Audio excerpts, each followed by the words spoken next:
All right. Welcome to State of Play on Mint Press News, a twice-a-week editorial news show. There's a lot going on in the world right now, and I see you, Dan it, in the comments. Heavy sigh. Anyone else finding it hard to get through the days?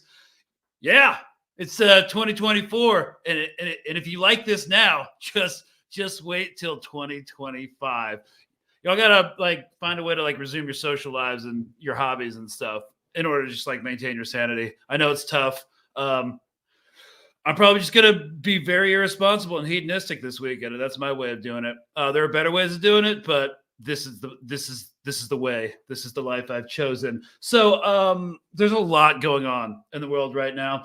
Kamala Harris's honeymoon polling bump seems to be continuing a bit. So take that for what you will. The horrifying catastrophe in Gaza continues unabated. A ceasefire now more unlikely, which was why Israel targeted Hania, so they could reach an impasse with Sinwar, who will not negotiate beyond the Biden-approved June conditions from earlier this year. So the legacy media continues to prop up this Ukrainian invasion of the Russian Kursk region as a strategically good idea. We've already addressed that. So on Monday, so we're just going to move on. It's going to play out how it's going to play out. And we think we know how it's going to play out.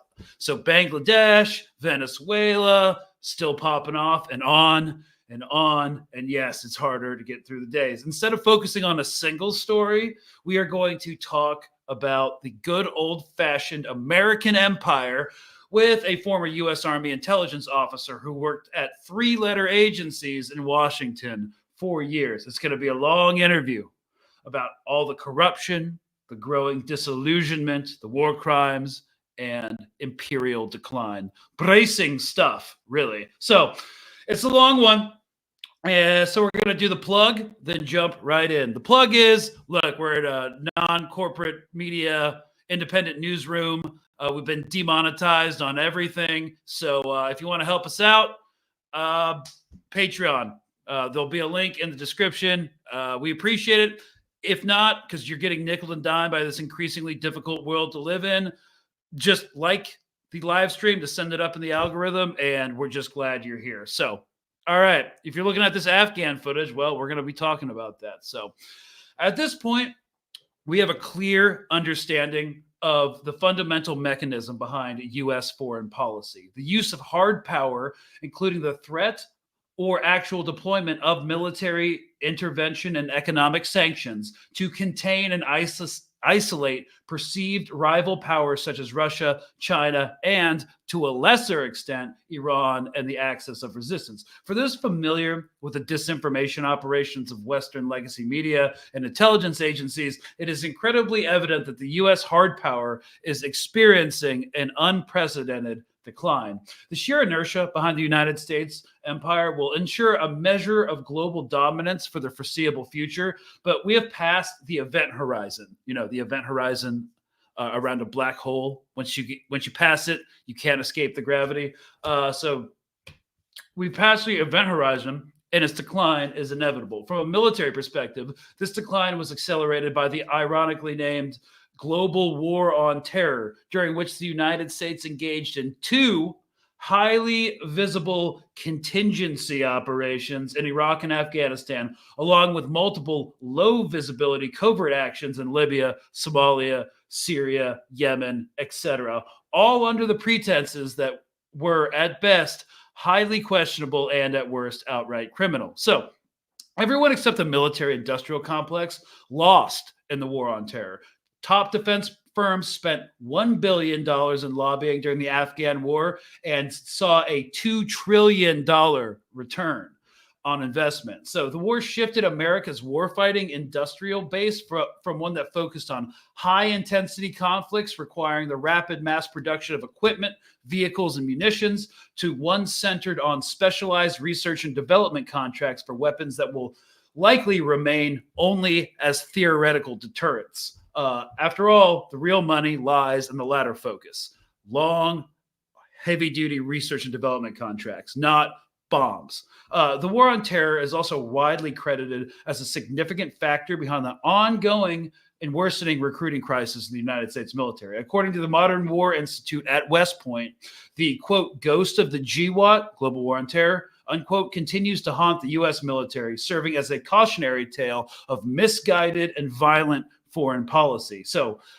the article states that these are long-term consequences of the choice to send our forces overseas absent clear, articulate, realistic objectives against which to align resources and hard power to a war that was unwinnable but spent many lives in the endeavor anyway, the Institute stated. The United States continues to repeat its failed foreign policy, doubling down on hawkish and bellicose stances in the proxy war in Ukraine, the genocide in Gaza, and the militarization, for instance, against China.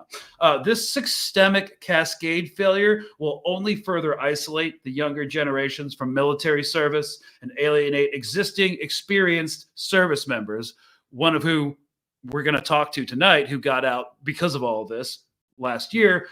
And so you'll lose that too. Not only recruiting, but retention of people who are experienced. Despite its aggressive foreign policy, you know, in the end of the day, for these 2 issues, the United States is unprepared, both in terms of industry and manpower, to fight a peer-to-peer war. But let's take that off and get into the episode. So we're sending it. So tonight on State of Play, we are joined by Josephine Guilbeau, former U.S. Army combat medic turned decade-long military intelligence officer. She has worked as an all-source intelligence analyst at the Defense Intelligence Agency in Washington, D.C., as a cyber operations officer, providing high-level cyber mission briefings to congressional leaders, Senate leaders, commanding generals, etc. She has worked at the ODNI, the Office of the Director of National Intelligence, and has recently left a cushy 6-figure government contractor job to advocate and organize against the U.S. war machine. Thank you so much for taking the time to come on. Thank you for having me. So I was also in the Army, as we know. I was in Ranger Regiment, 4 combat deployments to Afghanistan, which I realized were at first problematic, later actually just straight up criminal. But my propaganda deconstruction process and my education on how imperialism works and why it's essentially bad for everybody took the better part of a decade. Yours has been apparently like pretty rapid in the context of like looking at other veterans. You're actually pretty recently separated from the military, and we first got into contact months ago because TRT World, the Turkish International English Language News Network, like they put out a video that went viral at the Aaron Bushnell Memorial outside of the Israeli embassy in Washington, D.C. a few months ago. So I'm just going to play that real quick.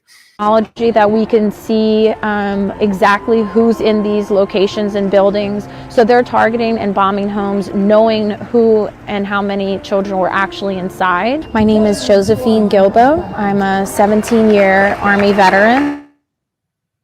I recently got out of the military last year. Having that background as an intelligence officer and understanding what defense actually is, I can see clearly that this is not self-defense. The civilian casualties is catastrophic. They're targeting homes filled with children. The elite that sit in Capitol Hill sit there and lie over and over and over. I just want to highlight one of the biggest awakenings that I think I've had the last few weeks coming here and lobbying with the senators and the congressmen is just how corrupt our government is. And that anyone that's in the military is simply just one chess piece that they use at their leisure for their own internal gain to protect their own internal assets and money. Yeah, that's a really disappointing revelation to come to. I think mine was the way I phrased it when I first started getting on social media about this. It was like, if you question U.S. foreign policy, you might have to question like why you fought in the war and like sacrificed your youth and buried your friends for the sake of imperialist lies. And we all know where you stand now. My question is, when did you start to question the wisdom and the morality of United States foreign policy? Was it during the global war on terror, the war in Ukraine? I was wondering if you could talk about like that process. Yeah, sort of like my enlightenment journey to the reality of, the context that we live in. Like Kamala Harris's. Yeah. Yeah. Well, actually, I mentioned this on the podcast the other day when I had an assignment with the Defense Intelligence Agency back in like the 2017 timeframe. I was doing work that had a lot to do with Guantanamo Bay. And I started to really question what was going on there. I mean, you can read the public court documents that are released about, the detainees that are there so you can do your own research and like understand why they're being held and so forth. But anyway, having that direct, being in that environment, having that direct access to understand that a little bit more really made me started questioning things. It wasn't enough to like move me beyond just like asking these questions, like instinctually feeling uncomfortable with what I was reading and seeing that had happened from the moment of like having the black sites that were set up, the leaflets that were dropped in order to even capture these people that could have been involved in the 9/11 attacks and so forth. I mean, you know the story.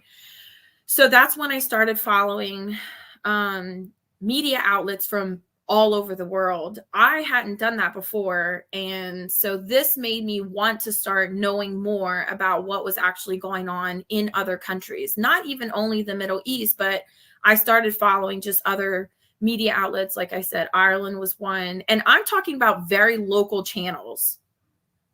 So not even like their biggest, not even like the TRT in Turkey. It would be like some local channel that I'd find, or some big ones in India, like WION. I mean, the Hindu Times. Like I just started following all these things because I just wanted to know what was going on from their perspective inside of their countries.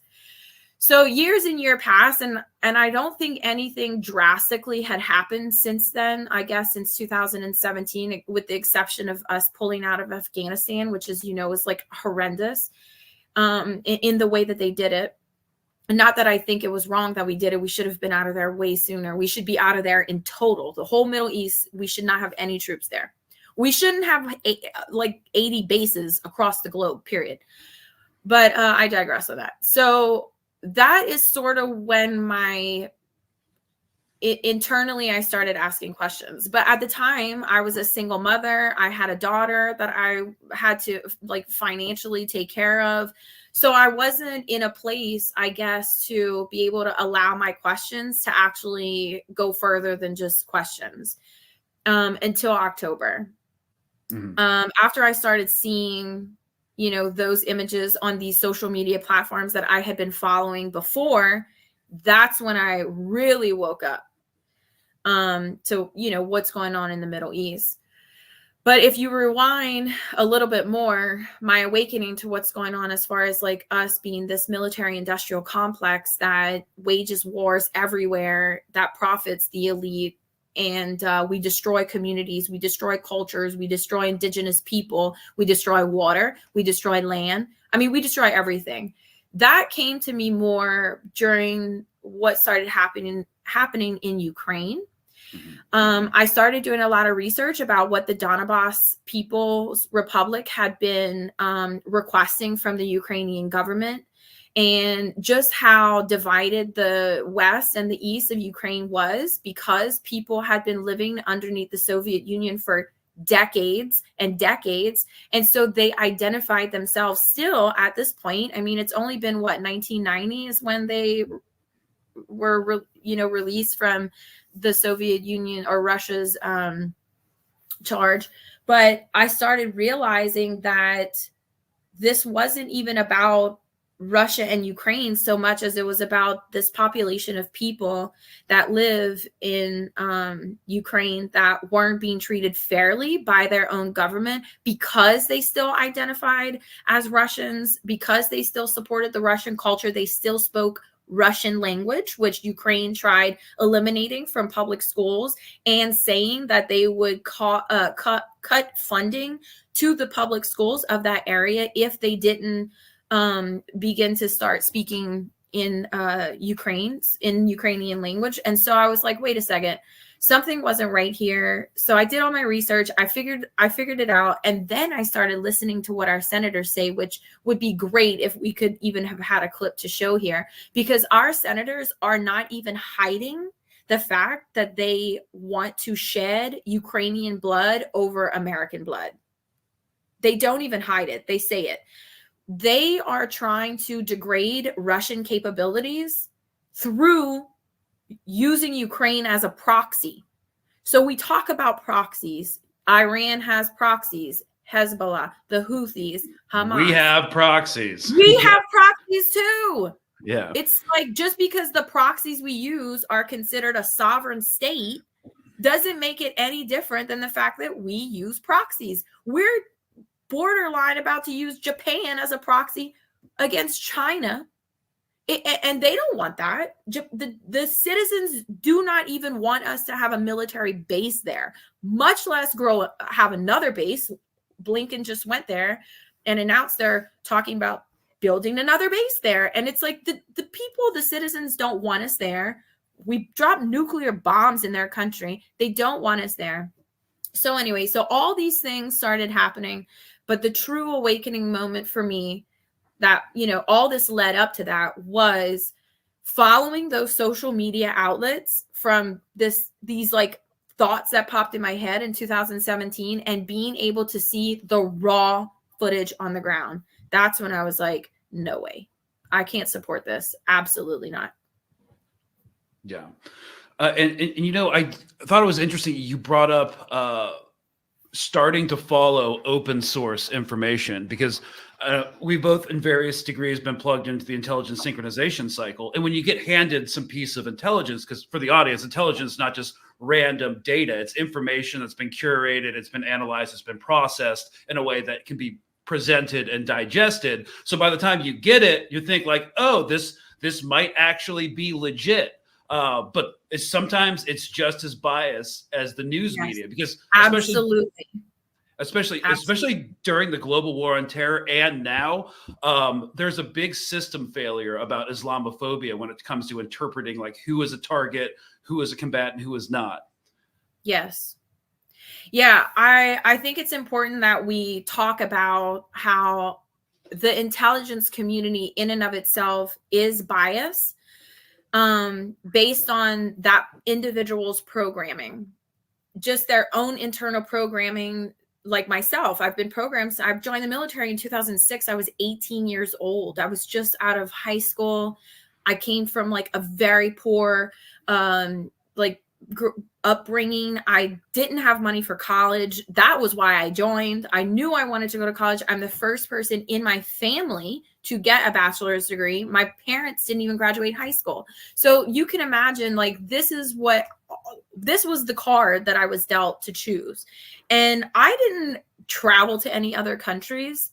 You know, all I knew about like Islam and terrorists and was what I learned in basic training.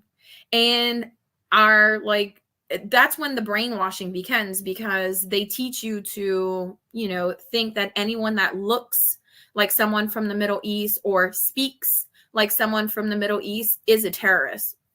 So it's like, even in the intelligence community, you have people who are programmed to believe this. So when, let's say, I get an intelligence report from someone on the ground, like you did HUMIT. So someone on the ground created this intelligence report. I may be reading it and it says this individual was an associate of Hamas.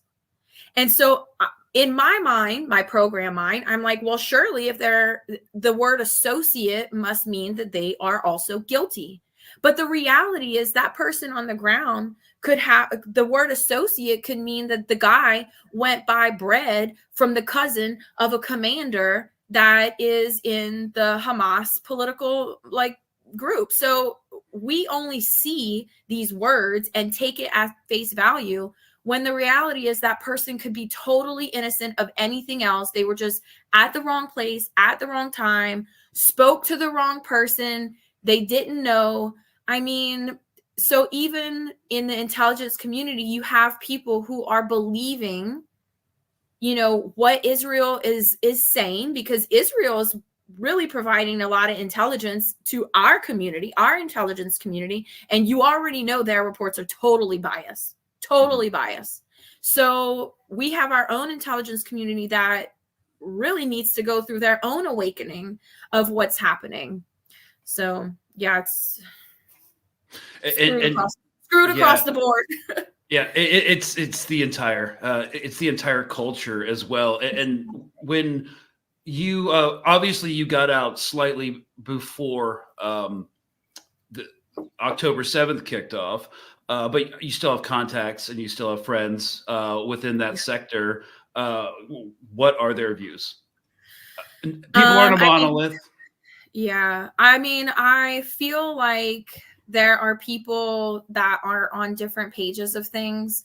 I mean, I have some friends that work at the Pentagon now that are active duty that feel like I need to keep, you know, pushing this movement forward, bringing awareness. They think what I'm doing is great. They're obviously under certain regulations that they can't speak out, because when you are active duty, you can face severe punishment for speaking out against the government, against the military, and so forth. So they are chained, you know, in handcuffs almost, to really speak out against what they're seeing.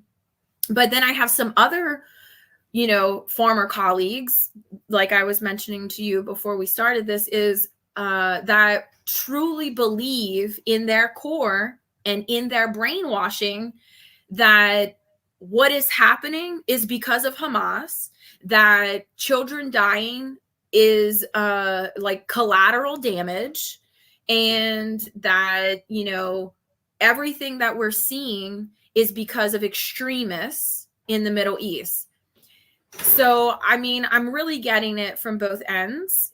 Obviously, you can imagine that it's really disheartening for me as someone who sees babies being bombed daily, to have conversations with people that I've known for years and years, and just trying to tell them the truth and just being met with such roadblocks. It just is so disheartening. It makes me reflect back to the moments that people may have tried talking to me in my career, to try and tell me the truth. And I just was not ready to hear it, you know?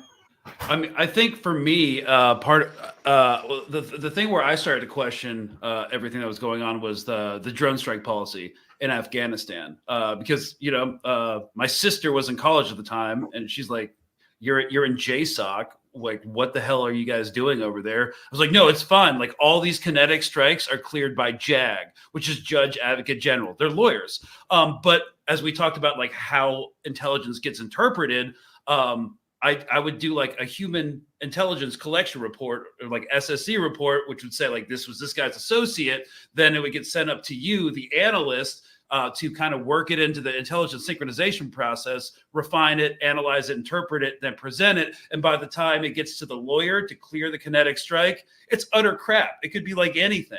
And so we know we were killing a lot of innocent people. But Obama's policy was like, when in doubt, send a hellfire. So that's kind of, and I'm kind of dumbfounded that people that had the same access to the same information, that did the same thing that I did, don't see it that way. Yeah, I think there's still, you know, a lot of awakening that needs to happen within our country because of censorship. I mean, it's so controlled. It's so incredibly controlled. I feel like there's still a lot of awakening that needs to happen. That's just the bottom line at all levels, whether you are a blue collar worker, a welder, a guy that works at the post office, or someone that works for a defense contractor like Booz Allen or Mantech, or, I mean, fill in the blank. Every area, in every corner of our country, people are still needing to truly wake up to the reality of what's going on, the bias that we are seeing. And I think that's the only way we're truly going to take it down, the corruption down to its knees, is to continue to have those awakening moments where there's enough people, there's enough, like the masses are out protesting. You know, there are like 40, 50 people at local city councils every meeting saying, we want you to create a resolution, sign a resolution at my local city council and send it to the governor. You know, until these things really start happening, I don't know how we're going to bring this corruption to its knees. As far as what's going on in the Middle East right now, I don't see the two parties being able to come to a resolution themselves. There is going to have to be some sort of third party involvement in order to stop this. That's just, and it's not going to be the United States. That's just like the bottom line of it. Yeah. So, yeah, we definitely want to talk about agitation, education, and organization at the end. But, you know, one of the things the global war on terror did was it alienated younger generations against military service. We have the ghost of the GWAT haunting the military recruitment numbers. We have retention issues as well. People aren't staying in. So we have that's one aspect of this piece of the decline that we're seeing in U.S. power. But we have a pretty firm understanding of the intent behind U.S. foreign policy, which is essentially to use hard power, the threat or enactment of military intervention or economic sanctions in order to contain and isolate perceived rival powers, such as like Russia or China. We also have to consider the ongoing drama with Iran and the axis of resistance. As a recently separated intelligence officer, how would you assess and rate the U.S. military's readiness and capabilities to carry out contingency operations, armed contingency operations against like a near peer rival if a conflict goes hot? Well, first, before I address that, I want to rewind to something that you said, because this is something that I also used to believe. And something that a lot of Republicans repeat. It's a narrative that they use, that in order to like contain someone or control someone, we need to show force. We need to show force, sanction. And I think that the reality is that doesn't work. And we're witnessing that firsthand now. I used to believe that was something I thought we needed to ensure that we had these astronomical budgets for military defense. I used to believe that, thinking that was what was going to protect our country, not realizing that when you do that to almost every country on the planet, what do you think is going to eventually happen? they're going to align themselves against you. And we are not, like, we are just a very small fraction of our planet. So that's what's happening now. The global South and some of the North is starting to shift against us. So I just want to say that narrative is proven. Historically, empires fall when they do this. Historically, we are a short-lived empire in comparison to other ones like the Roman Empire. I mean, we're short-lived in comparison to that. And that was also how they fell, because when you try and control people and oppress people this way, especially with weapons and death, and all we can stand for now is death, no one's going to want to work with us. No one's going to want to have relationships with us. And in fact, they're going to align and tackle us. Now on to recruiting. I mean, you see what's going on. That's what concerns me about the draft, because I have a 15-year-old daughter. And so if we go down this path of, having these wars in the Middle East, we don't have the capabilities of that. The last few decades, I mean, you can see what's happened. We've been in war for decades now. The younger generation doesn't want to join the military, number one. And number two, even if they wanted to join the military to get a college degree in our country, getting a college degree doesn't even guarantee that you make enough money to afford to have a family or have a house or even buy a car. So people are like, what's the point of even getting a college degree? I spent 4 years getting this degree and I still can't afford to move out of my parents' home. So that incentive that our military uses, I just heard on the way home from lunch, I heard Ohio National Guard up to 100% free tuition. And it's like, I'm sorry, but that's not even enough incentive anymore, especially considering that a college degree like this one doesn't guarantee that you can even afford the cost of living here with inflation. So it's not enough. And that's why I think recently we saw that they're implementing that new data system that automatically enrolls people in for the draft. And, that's concerning for me as someone who has a 15-year-old daughter. I guarantee you she's not going. Yeah. She won't go. I'm not going to send her. She could go to jail, or I'll send her to live with some friends that are in another country, but she's not going to fight these people's wars. That's for sure. Well, also, but like even instituting the draft, that's insane, because we know that conscript armies don't work. Like, would you consider the bulk of the U.S. Army in Vietnam to actually be combat effective? You had a very small force of like volunteer, like hardcore conventional units and special operations forces that were doing most of the work, and then the conscripts who didn't want to be there, they were just dying and getting blown up. So it's not. I mean, look at what's happening in Ukraine. Mm-hmm. They're just picking people up off the ground and training them for like 2 or 3 days and then sending them to the front lines. These people have no military experience whatsoever. And they're I mean, in the past 2 months, I think Larry Wilkerson said 120,000 Ukrainians have died in 2 months because these people aren't even trained. They're just sending bodies. And America is the one doing it with their puppets, Zelensky. Like, they're just sending bodies. They did that invasion of Russian, of the country in Russia. Yeah. And what was it? Kurdish? Yeah. Kursk. Yeah. And look how many people died. And these were your top elite people. And they still were all killed. The most 940 out of 1,000 is like the estimate were killed. It's like, that doesn't work. And people don't want to fight wars that are for no reason. I mean, look at Afghanistan, look at Iraq. Like, the reality of the fact that they're sending people like myself, who are poor and don't have a whole lot of cards.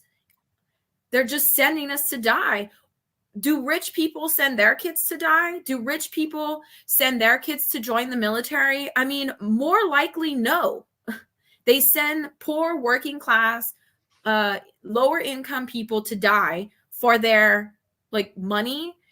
We're just a chess piece. That's what frustrates me about having a conversation with a friend of mine who's in the intelligence community, with her pushing back so hard on me about, what's going on in the Middle East, and that what we're doing is moral and justified and extremism and all this stuff. And it's like, she doesn't even realize that she herself is just a chess piece for the elite. Like people still just don't even see it, even though it's like right in their face. Yeah, I'm trying to upload one sec. I'm just kind of flabbergasted by. I think the Fall of Kabul is like foundational for all of us, because for me, after studying like post-colonial studies in college and like doing a lot of work on like Orientalism and stuff, which we won't really get into. Even I was shocked that we pulled out of Afghanistan like we did. It seemed like once the imperial cycle ended and was no longer viable, we just pulled out. And because people don't understand like how our entire system, founded in like neoliberalism and capitalism, is kind of in a late stage, and this is how it expresses itself. And you yes. can't understand how the decisions being made by our government without understanding this. And since we're both veterans talking about this, it was most recently, like a couple days ago, the anniversary of the Fall of Kabul, and the Taliban put on a parade with all this equipment and vehicles that the United States left behind accidentally, and they just don't get it. They don't get what's happening. So I'm just going to play this like one clip from a bigger account where these guys just are not understanding. Okay, in case you missed it, maybe you haven't, this is happening right now in Afghanistan, and that is not the U.S. That's everything we left there. Right now, outside of Bagram Air Base, I believe it is, the Taliban are doing a parade with all of the military vehicles that got left behind from over 20 years of war. It's not often that I really don't have words to express how I feel, but this is legitimately left me speechless, and I don't know. I don't know how to feel about this anymore. When I think about all the things that have happened and the sacrifices that people made and the price that was paid by so many, I don't know how to feel about this. Maybe you should be fucking angry. Just, that's a good starting point, you know? Yeah. Yeah. I was on an international peace call last week, and someone said anger is a virtue if you use it correctly. And I think I agree with him, because I think if I didn't get so angry by what I'm seeing and this reality of how we're living in America, this empire, we're like causing so much destruction in the world and death in the world. And I think that angers me, and it makes me move to want to stop it. It makes me move to want to say that there is another option, So yeah, I wish more people would get angry. That's for sure. Yeah. And so I think one of the ways to do that is through self-interest. I don't think you can get a bunch of like indoctrinated Americans to care about people getting bombed in Yemen. So you have to be like, hey, this affects you. We're all part of the same system. Some people suffer more than others, but like it's not great for you either. So you've worked in Washington in both the intelligence sector and the private contractor sector, and you've been advocating for a ceasefire to U.S. representatives directly on Capitol Hill. We often are told about the rampant corruption of like the Russian crony oligarch government, the corruption of various socialist governments in the global South, and it's used to manufacture consent to sanction them, to intervene. Seeing that you spent so much time in Washington in a very specialized sector, like and now that you've had this awakening, what is your sense of our own government's level of corruption, and how does it like compare to our perceived geopolitical rivals? Oh my gosh. Honestly, my first day on the Hill, I went home and cried. I was so just like mind blown that I went in my military uniform to speak with John Fetterman, a senator from Pennsylvania. You picked the worst one to start with. I mean, probably. Yeah. And he waved an Israeli flag in my face, wearing a U.S. uniform. And I was just like, wait a second, what? I'm sorry, what is even happening? And it really triggered me, because my father was a veteran. He was in the Army in 1962. He joined, and He wasn't drafted. He just joined for financial reasons. My grandfather passed away, and he had to help my grandmother, financially. So he joined during this time era. And I watched him my entire childhood battle with the VA for his disability claim. And then he ultimately died by suicide.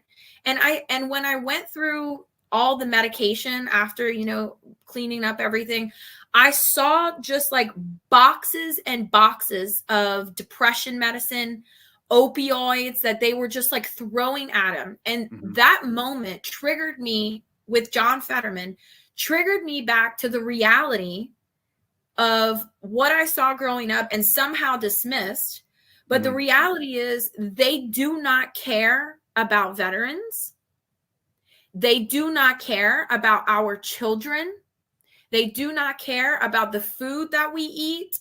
I mean, it was like an awakening of everything. I just realized all of it at once, all this trust that I had in these people that sit in Capitol Hill completely disappeared.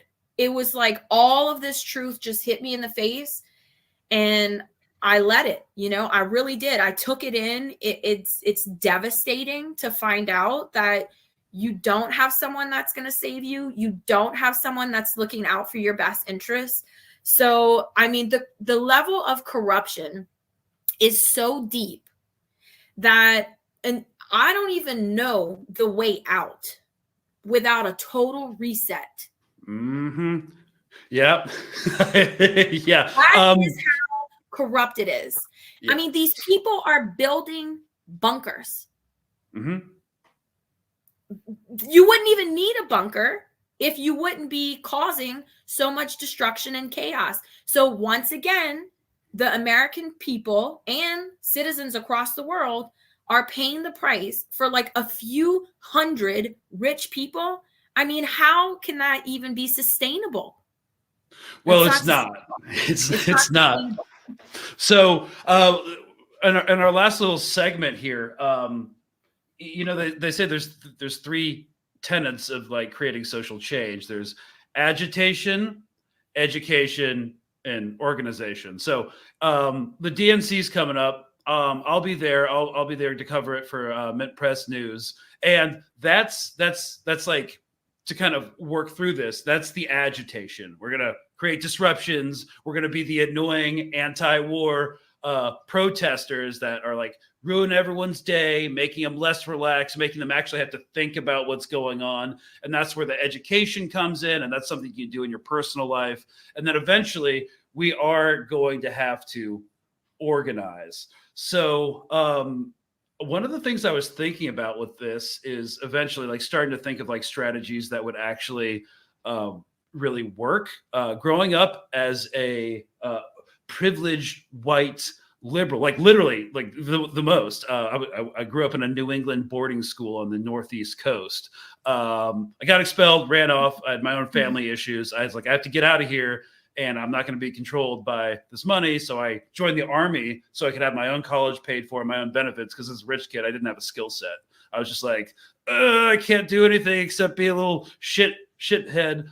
So I know that if you disrupt the shareholders' lives, the board members of these like massive defense corporations, they will start doing things differently.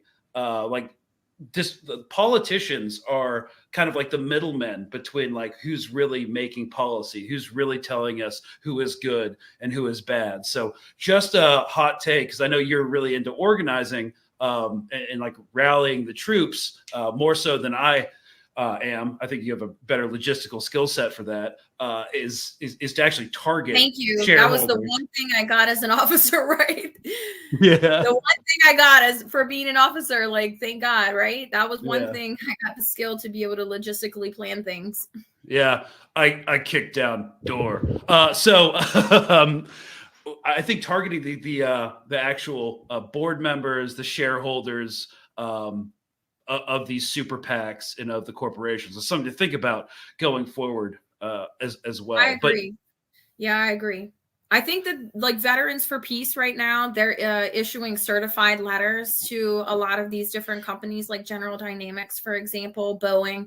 They're issuing certified letters signed by like hundreds and hundreds of veterans calling for them to stop. Do I think a certified letter is going to do the trick? No, I think it's like a ripple in a wave we need to create. But if you watch, have you ever watched the movie Oppenheimer? I never saw it. There's too much hype around it, and I'm like, I'm too cool to watch Oppenheimer or Barbie. Oh, you got to. You got to. Okay, It's a good moral. There's a good moral take behind it. So, and I really feel like that in the defense industry. You have all these engineers that are creating all these weapon systems. And if you could just like have some sort of connection with these people to understand what they're creating and how dangerous it is for our world, I think that there's a possibility there that even they can say collectively, like in a, like I'm going on strike type of deal, that they're not going to work for these companies and produce these weapons in order to destroy, you know, civilization as we know it. So I think that there are different strategies, and, you know, people are talking about these strategies. I wish it could happen today. You know, the trajectory of how fast things are declining for our country and our future is so fast that even as organizers all over the place, protesters all over the place, it's so hard for us to keep up with that trajectory. And of course, we want to see the bombing in Israel to stop immediately in Gaza. Like that for us is like number one. Number one, if we can just accomplish that, everything else we can do maybe a little slower. But like that is number one, what everybody is working towards, and then everything else could follow. But yeah. I mean, every ripple matters. And that's the most important thing that people need to understand. And I have this conversation with my husband daily because I say, think about Martin Luther King. Imagine if every day he woke up and had 10 people that told him, nothing you do will make a difference. Nothing you do will make a difference. I mean, just imagine he may not have walked out there and done all the things that he did, you know, and made all the changes that he made. I mean, obviously he ended up getting targeted for it, which I think a lot of people like me and you are willing to accept. We don't care if we get targeted, and we probably don't even care if they come after us and, you know, take our lives at this point. But the point is every person's choice to be a part of this, they need to understand that it is impactful. And even though we cannot see it right now, it's going to make a change eventually. And I do think we already see small changes, like in the fact that Kamala Harris's VP wasn't Shapiro, it was Walls. I mean, obviously he's still very pro-Israel, but he wasn't just like an egregious ex-IDF soldier, just like in your face, F you to everybody who like is anti-genocide. So I do think, if I'm being honest, Greg, I think that when things like that do happen, though, it speeds up the trajectory of things ending quicker. And so I have to have these conversations with people like, I can't believe this person did this. I can't believe this person did that. Like, for example, the United States ambassador didn't attend that event in Japan because Israel was not invited. And I said, you know, there are a lot of good things about that. You have to look at it as a bigger picture. How do you think that the citizens in Japan now are going to view our country? Because they chose to not go to this event because Israel wasn't invited. So you have to understand that for every evil act that is done like this, 10 people stand up and want to fight. So every time these evil things are happening, more people are waking up, more people are waking up. And they can't even keep up with it. I mean, they're like spiraling out of control. Like we see things happening and we're like, we could never imagine that this would even exist on our planet as a species. We're acting like animals. We're not even evolving anymore. We're going backwards in evolution as a species. So I try and tell people that, you know, for every time you see something that's really disheartening, just know that it's another moment that more people are going to wake up and see this truth. Yeah. And we saw in a darker, more horrible way doing counterinsurgency operations. For every bomb you drop, it's going to turn 5 people who are on the fence into an insurgent or a freedom fighter, however you want to frame it. So that's exactly what I was telling my friend in the intelligence community yesterday. I said, how do you imagine that, someone with a 12-year-old son who he just watched his parents be bombed. He knows that they are innocent. He just watched his younger siblings get bombed. He knows that they are innocent. What do you think he is going to do? Well, what would you expect him to do? The psychological trauma that this person is now going to have to deal with, there is no amount of healing that exists in this world that is going to heal that person from that type of trauma. Because I guarantee you, if someone kills my son or daughter, I have 4 children, and if someone bombed my family or killed my child, I would stop at nothing, at absolutely nothing, to take that person to their knees. It's just we are animals after all, I guess, right? Because what do you think's going to happen? Not only are they indoctrinating these children in Gaza, the entire Middle East is watching how our country is treating Arabs. Mm-hmm. Well, they've been watching for a long time. And I think I often tell veteran friends, dude, we grew up as white dudes in Texas, and we signed up to go into Ranger Regiment during the global war on terror. That means it wasn't it was assignment that you knew you were going to go into combat. There was no questions am I ever going to get into a firefight? No, it's you knew it was going to happen. That's just how it was.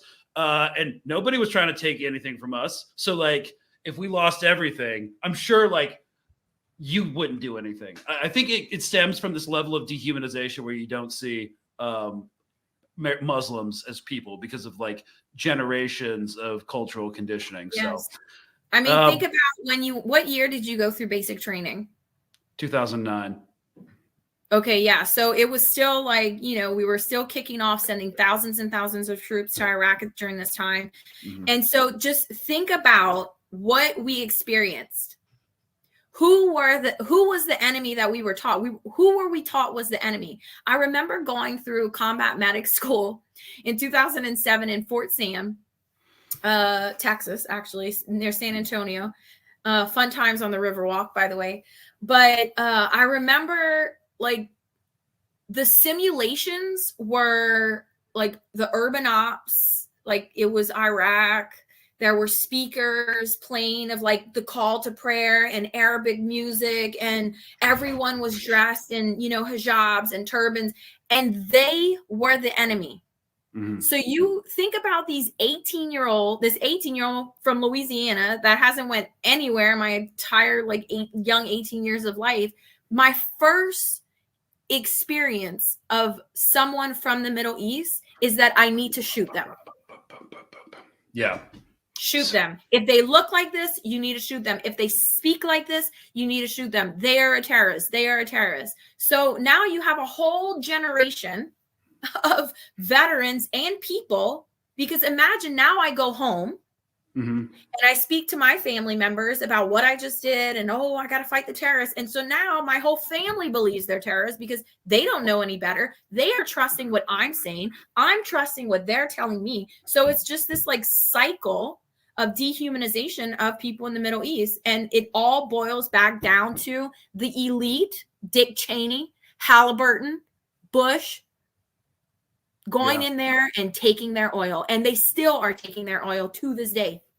And also the Israel lobby and the Israeli establishment not wanting powerful rivals like Saddam and Iran. So, yep, I think what we can do, because we're out of time, this has been awesome, is agitate, educate, organize.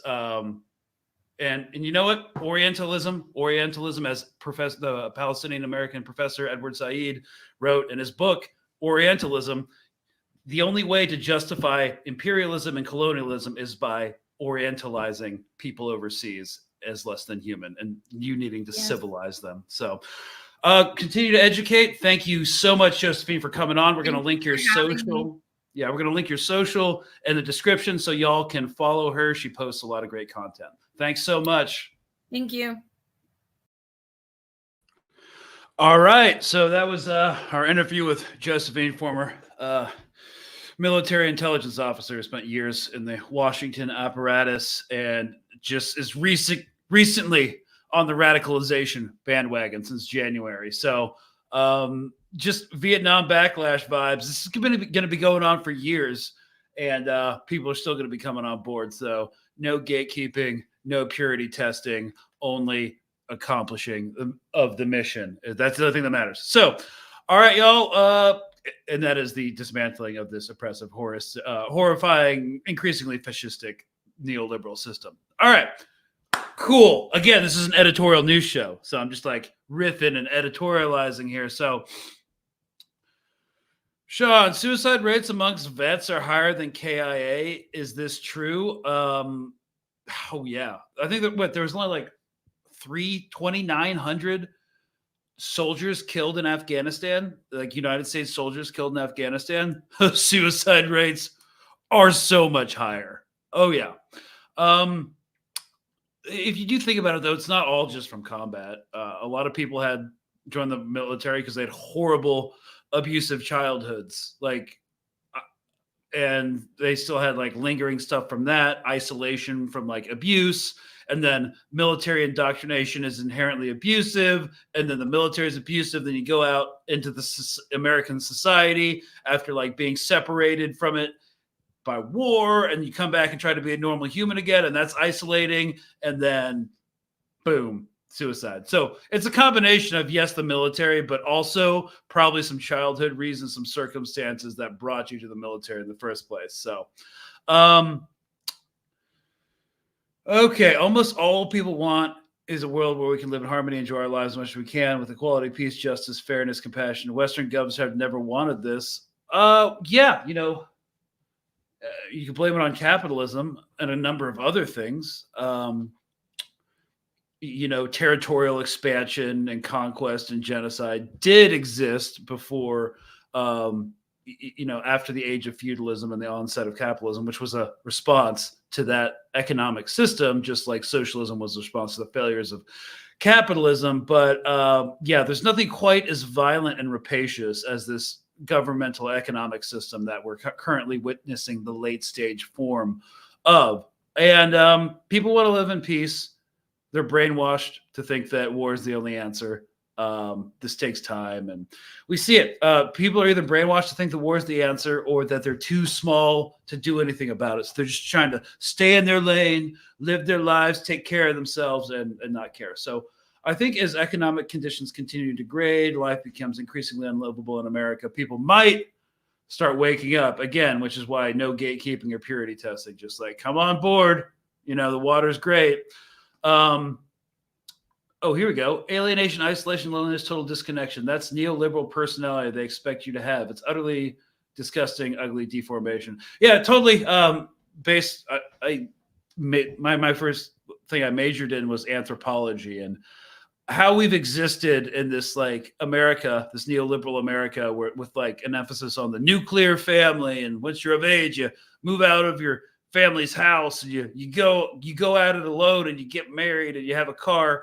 That's literally never existed before in human history. So I'm not gonna, when you say it's a unnatural or an ugly deformation, I'm not gonna argue with you on that one.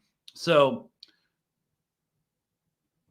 they set the oppressed or working class of one country against the oppressed or working class of another country. Yeah, they also do it between cultural and ethnic lines in this country. So setting working class white folks against like maybe Hispanic, like immigrant seeming people, blaming the job loss on immigrants. Yeah, I mean, this is working class versus working class stuff. So that's why people within the movement say no war but class war, because it's manufactured. The reason that immigrants are taking their jobs is because they have nowhere else to go, and they'll work for less, and you won't have to pay them as many benefits, and then the employers will make more money because they'll save it on payroll. And that's one of the reasons that jobs are being lost is not completely true across the board. But instead of blaming the robber baron overlords, no, people would much rather, blame immigrants. And we're seeing this in the rise of nationalism across Europe and the United States. And I'm not sure it's going to get better. So, here's another one. The sanctions are causing immigrants to come to the border. Then the politicians act like they have no idea why it's happening. And they also let them through. Border policy doesn't work, and people in Washington have access to research that shows it doesn't work. And they keep making it a cultural issue, a divisive cultural issue it's literally never going to get fixed, because the American economic engine domestically, well, and abroad, runs off an exploitable labor force. So if you can't get it through immigration and illegal workers that you don't have to pay benefits to, well, there's always prison labor. God, I'm just so sick of this place, man. It's like literally every dystopian novel is manifesting in real time. It's wild. I can't say that because I'm probably on a watch list. How could the U.S. call out Israeli genocide, then themselves only have a country through the same means the Israelis are using? It's a land grab and a genocide, and the occupiers write the history. Yeah, okay, well, you know what? Secretary Blinken, give arms to Israel no matter what. Blinken just spoke at the 75-year anniversary of the Geneva Convention. It's just the neoliberal value system. The Western values are utter hypocrisy. That's it. They're just an engine for more intervention and more colonization, imperialism, etc. Yeah. So the entire thing is completely hypocritical, and it requires a complete rewriting and misapprehension of history. Now they're trying to teach in Florida schools that slavery was a choice, and slaves during the transatlantic slave trade were violently taken from Africa, put on plantations in the Caribbean and the Americas, and they learned valuable skills. That's literally being taught in American classrooms right now. So it's all hypocrisy and lies. I'll watch Oppenheimer eventually because it's visually stunning, but it's propaganda. Yeah, a couple of my former military buddies who are now like on the anarchist bandwagon were like, yeah, it's just straight up propaganda. So I totally believe that. Jesse, wow, basic training is brainwashing. Hey, they don't call it military indoctrination for nothing. So here's a good one. Mint Press News question: what are the most important things to take to and know for a protest? So if this is your first one, bring like a big bottle of water. All right, it's still summer. It's hot, and it might be happening for a long time. Sunglasses in case they start slanging pepper spray, which they will definitely do at the DNC because these Chicago cops are getting ready for the Thunderdome. So I wear aviators. They keep a lot of the bad stuff off. But if this is your first protest, just be around. Just be a body in the masses. Don't like try to do any direct action stuff, like try to de-arrest people from cops or like try to kettle cops and a whole thing. Like just be there. You're appreciated. You'll get more seasoned over time. Water, sunscreen, fully charged phone so you can access GPS maps and find your car after the protest in a strange city or a place that you're not familiar with. And you don't really need to know anybody. You can just show up, be there. You'll probably meet some people. So it's really low stress. Just stay to the back if things get spicy. Your engagement and involvement level is whatever you want it to be. So there's no pressure to do anything crazy. How do you deal with 99% of Congress? I can't give my actual opinion on that because I am on a watch list. Okay. Okay. Do you have any recommendations for books about imperialism? Oh yeah, there's a lot. I think where I started was reading the novel Heart of Darkness by Joseph Conrad. And it's only because it's a foundational canonical text in the realm of post-colonial literature. Everyone references it all the time. So that's good. To start, it's about the Belgian Congo, and then it's a thicker, heavier, more academic text. I referenced it in this episode, Orientalism by Edward Said. I like those a lot. There's some books by anything by Franz Fanon, but I think for foundational texts, that's generally my recommendation. And because I focused on the British Raj in India, I like, here, I'll put this in the comments section. 1 second. I like Inglorious Empire by Shashi Tharoor.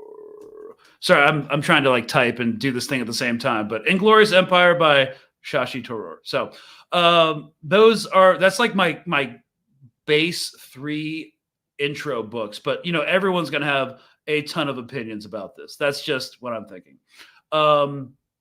And let's see, what else you got? All right, guys, I think we went 5 minutes extra because that was a long interview. Hope you guys enjoyed it. Thank you so much for watching. And of course, we'll be back Monday with the weekend atrocity roll up. Whatever crazy stuff happens this weekend, we'll be breaking it down and analyzing it. Unless we get Anthony Lowenstein on, the Australian anti-Zionist Jewish journalist who wrote the Palestine Laboratory. So it's up in the air what Monday is going to be. But enjoy your weekend. Do something fun before the world ends. Preserve your mental health because it's gonna be a long struggle. All right, guys. Thanks so much for watching, and we will see you on the next one Monday.